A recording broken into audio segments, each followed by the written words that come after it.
Assalamualaikum warahmatullahi wabarakatuh. Kembali lagi bersama saya Fitri Ahmadini Putri Pramono dari TRO Angkatan 2025 dengan NIM 3 digit terakhir 046. Nah, sebelum-sebelumnya kan kita sudah belajar nih tentang bahasa pemrograman Python. Nah, sekarang kita akan memulai lagi belajar dari awal tentang bahasa pemrograman C++. Nah, untuk alur pembelajaran pada video kali ini, yang pertama kita akan mengenal tentang robotika dasar, yaitu tentang Arduino, pembacaan sensor, kontrol motor, dan juga demo hasil dengan tinkercad.com. Nah, selanjutnya kita akan belajar tentang lintas bahasa, tentang logika dasar, dan contoh sintaks di C++, JavaScript, dan juga PHP. Lalu kita akan membahas tentang rangkuman dan tips tentang konsep inti C++ dan cara menulis kode dengan rapi. Lalu kita akan melanjutkan belajar tentang apa itu OPP, STL, template, integrasi IoT atau hardware. Selanjutnya kita akan melakukan instalasi dan konfigurasi VS Code di semua OS. Lalu kita akan melakukan proyek pertama dengan struktur folder atau file dan setup awal. Setelah itu, kita akan masuk ke dalam program, yaitu tentang struktur dasar kode.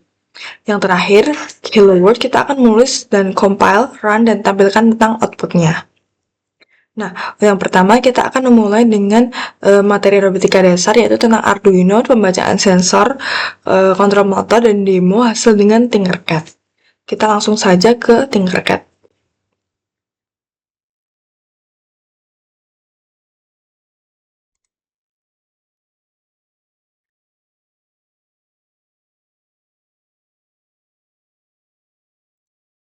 Nah, di sini kalau nanti saat masuk ke web Tinkercad-nya, jika belum pernah login, maka kalian perlu untuk login terlebih dahulu. Nah, kalau sudah login, nanti tampilannya akan seperti ini. Lalu di sini kita pilih create dan juga pilih ke circuit.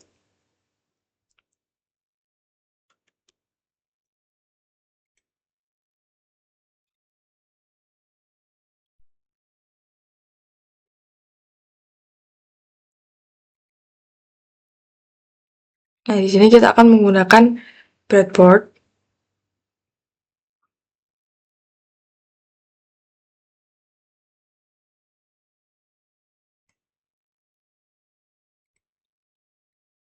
Dan juga Arduino.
Nah, ini adalah contoh ya rangkaian yang sudah saya buat, yaitu tentang menggunakan Arduino dan juga di sini ada breadboard, di sini ada resistor, terus ada di sini ada LED dan juga push button di sini.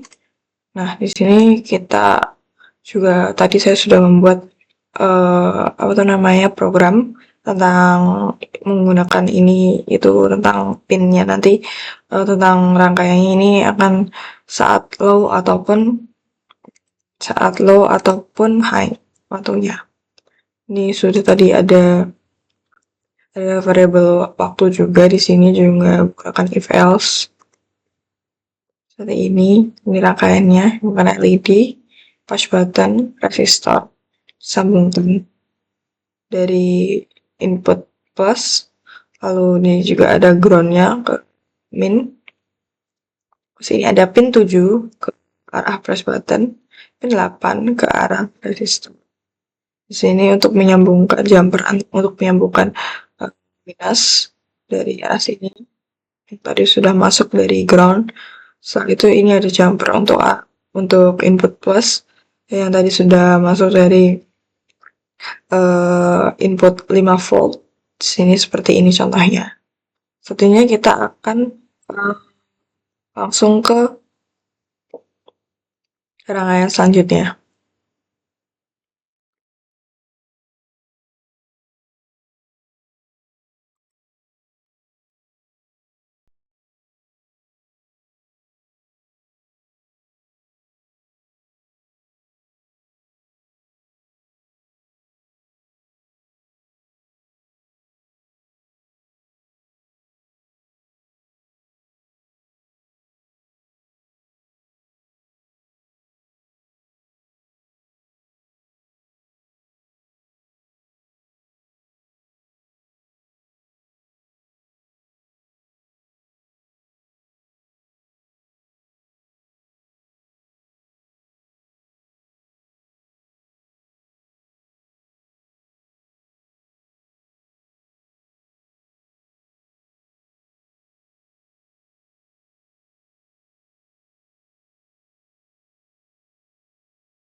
Jadi ini adalah rangkaian yang sudah dibuat tadi, ini adalah rangkaian kontrol motor. Nah, ini kita coba simulasikan ya. Nah, ini jika demikian seperti ini maka akan bergerak, tapi jika kita pencet gini maka akan berhenti. Ini adalah switchnya, terus ini adalah baterai sebagai powernya. Lalu plus kita sambungkan ke slide switchnya ini, lalu minusnya juga kita sambungkan di sini. Minus dari baterai dan juga minus dari kontrol motornya ini sendiri. Ini jika diklik maka ini nyala dan juga ini mati. Seperti itu.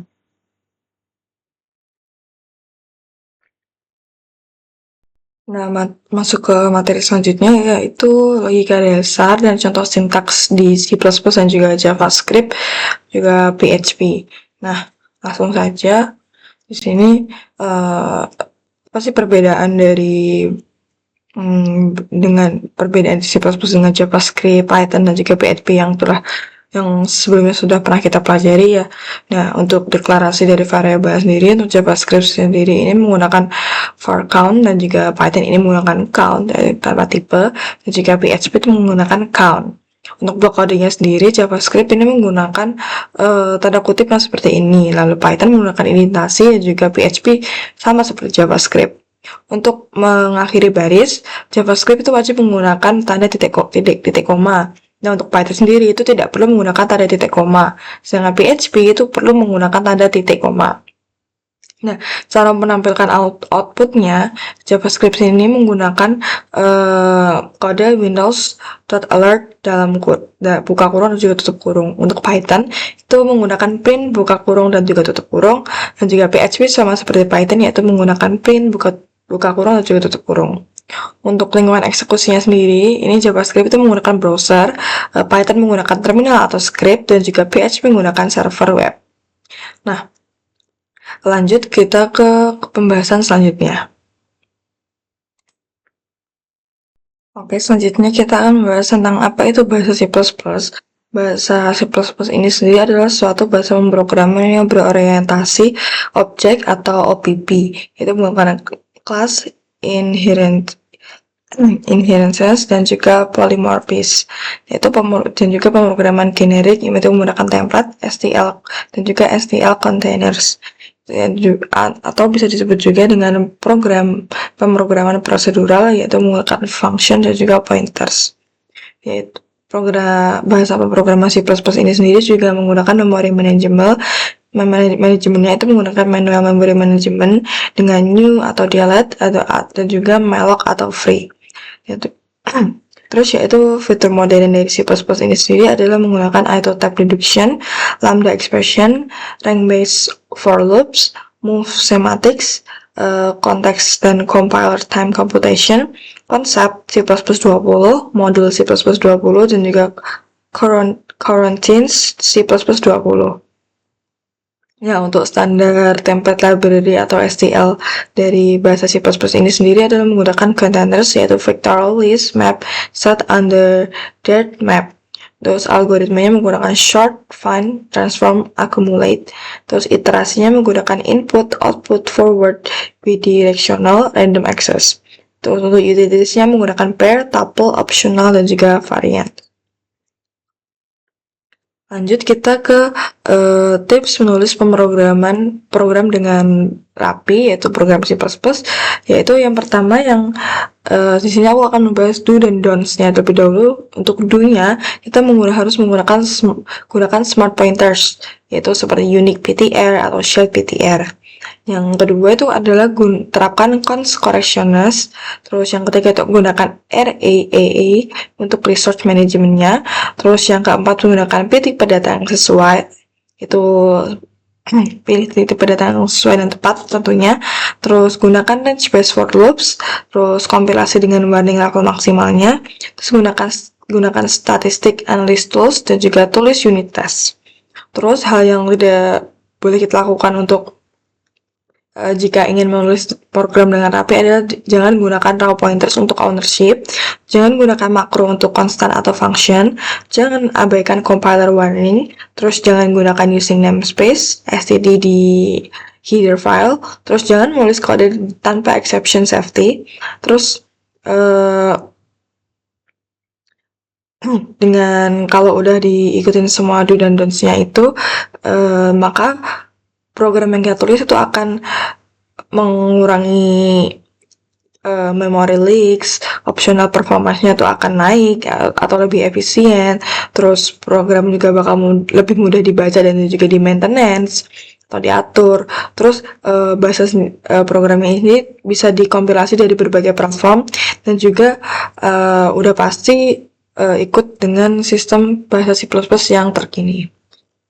Nah, dari penjelasan yang sudah dijelasin tadi, kan ada tuh beberapa istilah-istilah yang mungkin baru ya. Nah, di sini aku akan menjelaskan tentang apa itu OPP, STL, template, dan juga integrasi IoT atau software. Nah, yang pertama itu ada tentang apa itu OPP. OPP adalah suatu konsepnya itu kayak paradigma pemrograman yang mengorganisir kode dalam bentuk objek yang memiliki properti atau data dan perilaku atau fungsi. Nah, 4 pilar utama dari OPP ini sendiri adalah yang pertama itu ada encapsulation, yaitu membungkus data dan metode dalam satu unit atau class. Nah, itu untuk menyembunyikan data internal. Terus yang kedua itu ada inheritance, yaitu kelas dapat mewarisi sifat dari kelas lain. Selanjutnya itu ada polymorphism, yaitu objek dapat memiliki banyak bentuk atau overriding dan juga overloading. Nah, yang terakhir itu ada abstraction, yaitu untuk menyembunyikan kompleksitas dan hanya menampilkan fitur essentials. Terus yang kedua itu ada STL. STL atau Standard Template Library adalah kumpulan template class dan fungsi dalam C++ untuk struktur data dan algoritma siap pakai. Nah, komponen utama dari STL ini sendiri ada containers atau struktur data generik, sequence atau vector list deque, terus ada asosiatif, yaitu isinya set, map, atau ordered atau unordered. Terus ada algoritma, yaitu operasi umum atau short, find, dan juga transform. Yang selanjutnya itu ada iterations, yaitu tentang perujuk untuk transferring containers. Dan yang terakhir itu ada fungsi, yaitu objek yang dapat dipanggil seperti fungsi. Oh maaf, ya, namanya itu functors. Itu objek yang dapat dipanggil seperti fungsi. Terus yang ketiga itu ada template. Nah, template ini adalah fitur C++ untuk pemrograman generik. Dia itu memungkinkan kode bekerja dengan berbagai tipe data. Nah, jenis template ini ada dua, yaitu ada function template, yaitu fungsi generik. Yang kedua itu ada class template atau class generik. Selanjutnya itu ada integrasi IoT atau hardware. Ini adalah karakteristik dari integrasi IoT atau hardware ini sendiri adalah yang pertama itu ada resource constrained, yaitu memori dari prosesor itu terbatas. Terus ada real time operation, yaitu respon waktu nyata. Ada direct hardware access atau register level programmingnya. Terus yang terakhir itu ada power efficiency, yaitu optimasi konsumsi dayanya. Nah, selanjutnya mengikut dari alur pembelajaran yang telah saya sampaikan di awal tadi. Di sini selanjutnya kita akan melakukan instalasi VS Code dan juga extension yang diperlukan, yaitu extension C atau C++. Nah, karena di pembelajaran sebelumnya kita sudah melakukan instalasi uh, instalasi VS Code. Nah, itu bisa dicek ulang jika belum dilakukan instalasi. Karena di sini saya sudah melakukan instalasi, maka saya tinggal melanjutkan saja. Nah, di sini cara untuk menambahkan extension lagi itu kita pilih ke menu yang sebelah sini, lalu bagian extension. Nah, di sini karena kita akan menambah extension tentang bahasa pemrograman C atau C++, kita langsung cari saja C, baca C. Nah, kita menggunakan yang ini. Nah, ini tinggal kita download, install.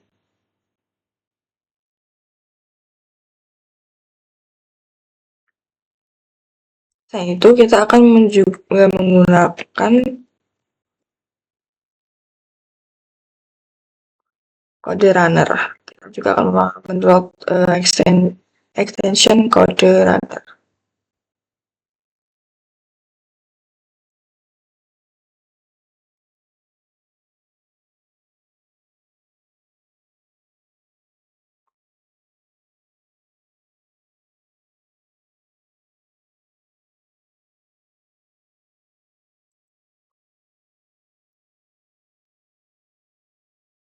Nah, di sini mungkin kita akan langsung saja coba buat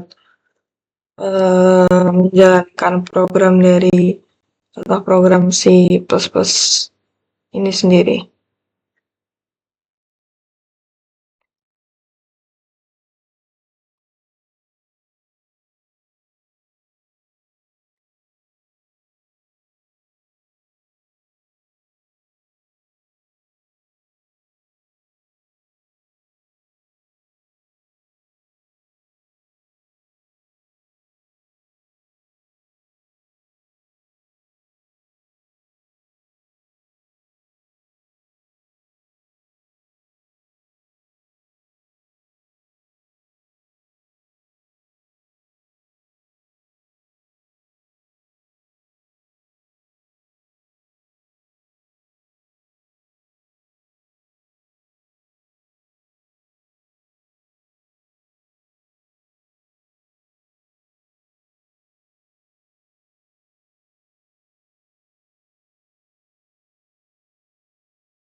Sini kita coba.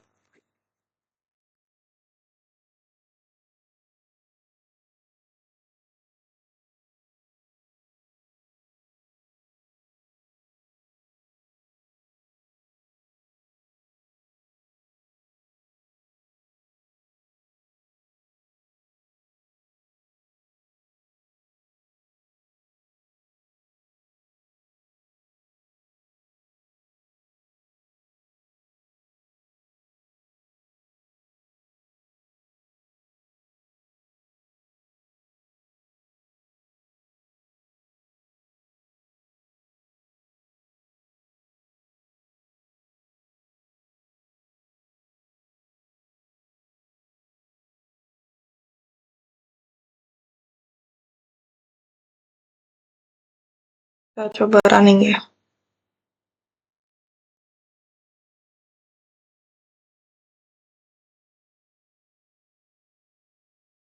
Nah, berarti kalau seperti ini, eh, sepertinya eh, extension yang kita download tadi untuk bahasa C++ tuh belum belum ke download.